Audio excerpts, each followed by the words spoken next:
ભારે વરસાદથી નલિયા માંડવી હાઈવે બંધ થયો। રસ્તા ઉપર પાણી ફરી વળતા હાલાકી। ભાનાળા નજીક હાઈવે ઉપર પાણી ભરાઈ ગયા છે અને આ મુખ્ય માર્ગ ગણાય છે, જેના કારણે વાહન વ્યવહાર અહીંયા ઠપ થયો છે। નલિયા માંડવી હાઈવે બંધ થતા હાલમાં વાહન ચાલકોને હાલાકી, કારણ કે રસ્તો જ આખો બંધ કરી દેવામાં આવ્યો છે। ભાનાળા નજીક વરસાદી પાણી રસ્તા ઉપર ફરી વળતા વાહન વ્યવહારને મોટા પાયે અસર।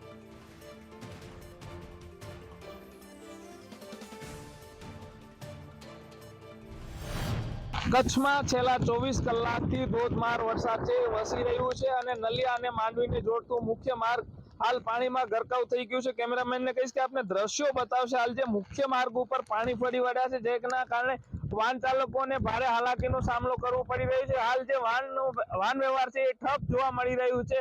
તમામ ભાનાળાથી કરી અને કોઠારા સુધી જે માર્ગ છે તેના ઉપર પાણી ફરી વળ્યા છે। જગદીશ ભાનુશાલી, સંદેશ ન્યૂઝ, અબડાસા, કચ્છ।